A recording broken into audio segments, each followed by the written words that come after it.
afternoon. Welcome to the afternoon meeting of the Portland City Council. Would you please call the roll? Fish. Here. Saltzman. Here. Novick. Here. Fritz. Here. Hales. Here. Would you please read the two items that we have on the calendar, which are 339 and 340? 339, create a local transportation infrastructure charge to fund improvements to unimproved streets. And 340, amend contract with Eco Northwest for additional implementation work for the local transportation infrastructure charge project phase 3, not to exceed $340,000. Commissioner Novick. So, colleagues, I think that maybe we should begin with, I have an assortment of amendments to 339, and Commissioner Fritz has an amendment to 339. Okay. Perhaps we should start by putting those on the table. Okay, let's do that, please. We approved one amendment last week already. The second amendment is City Code Section 17.88.010 should be modified as follows in order to address drafting error. An improved street means any new word local street without a curb other than a new word local street that has been formally accepted by the Bureau of Transportation as having been fully built to an adopted residential shared or residential separated city street standard that does not require a curb. Second. Thank you. Next amendment is City Code Section 1788.090 should be modified as follows.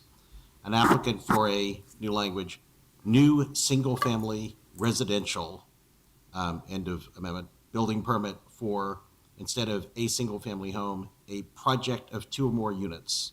No, one or two. One or more units, sorry, one or two units, sorry. Yeah, sorry. One or two units, or for approval to create multiple lots other than as part of a subdivision of real property within a single-family residential zone must pay a local transportation infrastructure charge. Second. Okay, that's made and seconded. And then the final one is to clarify the ordinance's findings for readability and renumber them. Number 2, in November 2012, Portland City Council through ordinance number 185759 accepted. Okay. And paragraph 3. Okay, We deem that read? All right. and that's seconded as well. So, all right. So not new paragraphs? Yes, they are. Well, Or- then, respectfully, they should be read into the record because folks at home don't have the. Oh, all right, so go ahead, Steve. All right. For those of you at home, I'm sorry, we're not going to read them. In November 2012, Portland City Council, through ordinance number 185759, accepted the Portland Bureau of Transportation's Up Out of the Mud report and adopted the city's residential shared street standard. Number 3, the city's efforts to collect fees or require infrastructure improvements from developers of property on unpaved or under-improved streets has had mixed success. Instead, such a developer will typically be allowed to provide a waiver of remonstrance, a legally binding agreement that requires future homeowners to participate in any local improvement districts, parentheses, LIDs, and parentheses, for infrastructure improvements. Okay, Second. now, those are all made and seconded, and you didn't move Amendment 1 because you have a different version that we're going to talk about, is that right? Amendment 1, we already approved last We week. approved last week, all right, all right. So those 4 amendments are all before us. And then I have an additional amendment to item 339 with Commissioner Novick's concurrence. Okay, And this is to address the concern about property owners who may subsequently be involved in a local improvement district. And so the new Directive C will state, as part of the next phase, PBOT shall explore the potential for coordination between the LTIC program and efforts to organize local improvement districts in order to ensure maximum efficiency and equity in the use of public and private funds for unimproved and under-improved streets. I'll second that. all right, so those are all before us. So are those all the amendments to item 339? Yes. Well, I guess I want to have some dialogue about geographic equity concerns that were brought up last week in testimony, and I'd like some assurance from the Bureau or from Commissioner Novick that, in fact, when you come back to us with a product, that there will be some lens that looks at the geographic equity, where the funds come from versus, and where they get spent. Yes, absolutely. I mean, that's one of the things we're going to explore in the next phase. I mean, people have suggested various ways of dealing with geographic constraints. For example, one would be to say that the money shall all be kept within the neighborhood coalition area. We might wind up, in fact, recommending that.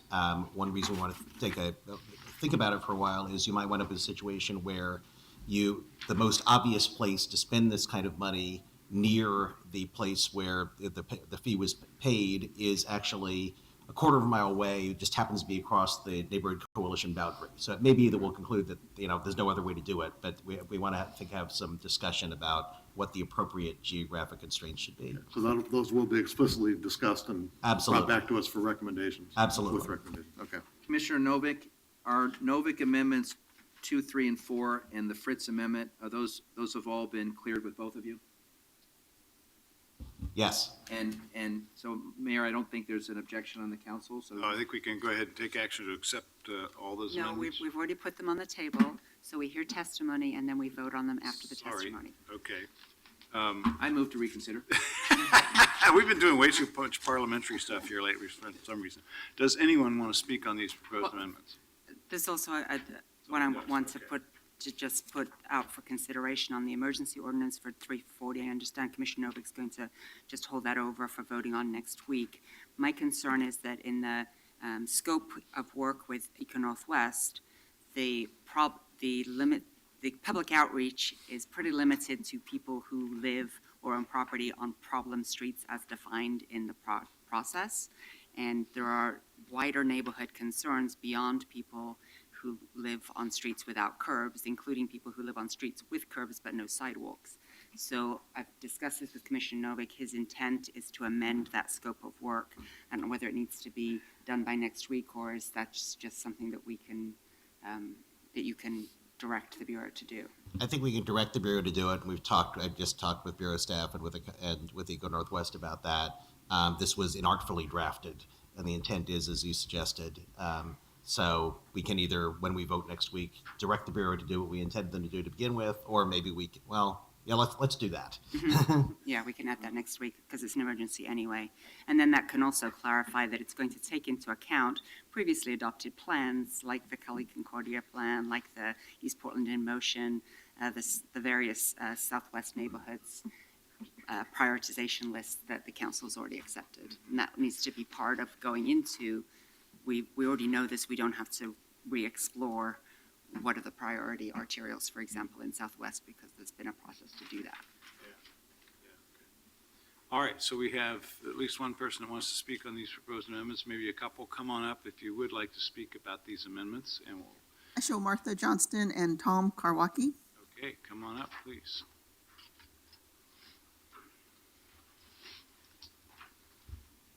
Good morning, Martha, or good afternoon. Martha Johnston, 9509 Northeast 13th Avenue, Portland, 97211.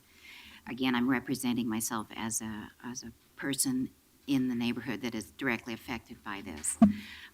The huge amount of the fees is worth more than my property, and the other option, that's paying the fees, the other option is to build.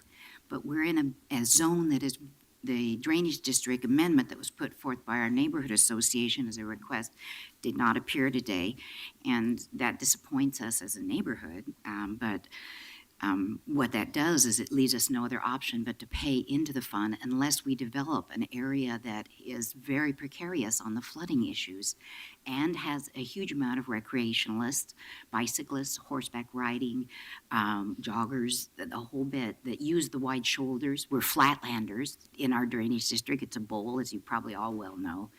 And so we don't have a lot of hills and dales. We have mostly flat land, and we need our drainage systems to be working and functioning. And this is a detriment and will add additional cost to this project.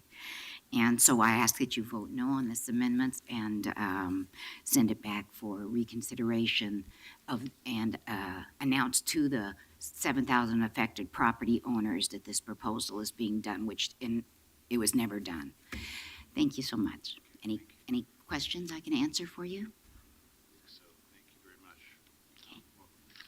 much. Tom Karwaki, University Park Neighborhood Association. I'm here to apologize for my inartful comment last week that when I said that nobody trusts PBOT.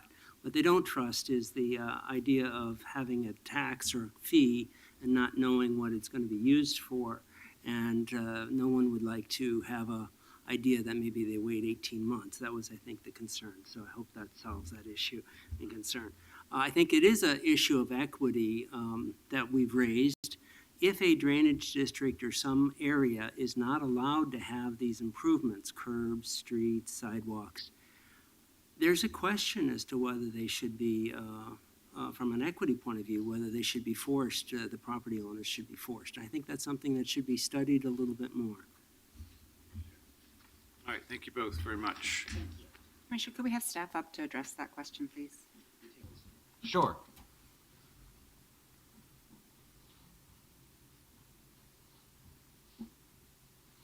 I think that part of the answer is that we currently can require to make people to require site-specific improvements anywhere in the city. There's no exemption for the drainage districts, but I'll leave it to staff to articulate it more thoroughly. Good afternoon, Council. Kurt Kruger with PBOT. Commissioner, you're correct. Title 17 today allows staff, and if an applicant were to come in with any property in the city, staff, until the LTIC is proposed, would be subject to Title 17, which would say if you're on an unimproved or under-improved street, you're obligated to make the improvements per Title 17, which are build the street improvements. Yes, I think that's, I mean, to me, that's a pretty critical point here, is that we're not increasing the level of burden. We're just changing the method of payment and construction, right?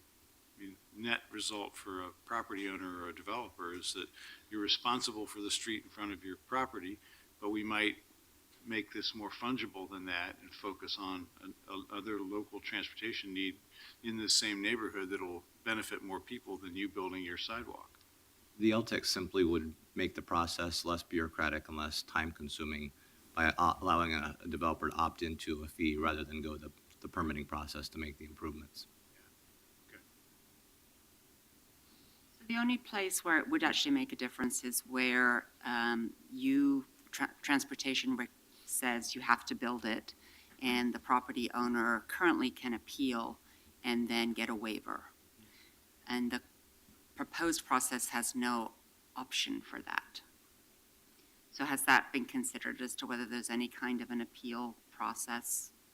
That was debated early on in the process, and what we didn't want to do is recreate a new process that wasn't going to work similar to the process we have in place today. So we didn't want to move the appeal process to whether or not somebody should pay the LTIC fee or a reduced LTIC fee. We just simply said, no, we're not going to entertain an appeal over the fee any longer. I mean, I think that we will look in the next phase. We're planning on looking at whether there should be geographic variation, for example, in the amount of the fee, depending on the cost of these kind of improvements in various regions of the city.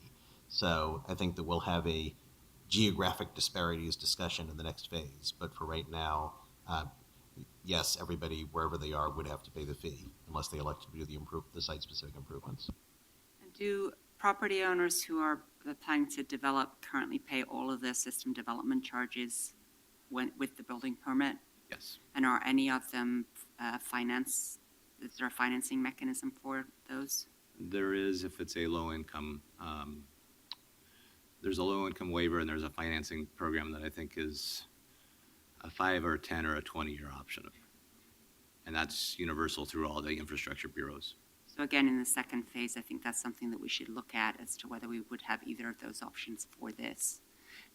Colleagues, the reason I'm going to support this when we vote next week is because of the amendment we made last week, the money's going into a separate fund locked up securely so that it can't be used until the methodology for apportionment comes back. And so if something like this does come up, there is a possibility on a case-by-case basis that something could come to council and we could say, whatever, we could make a change in it. So this is merely starting to collect the fees and trusting in the process to then figure out how to then use them.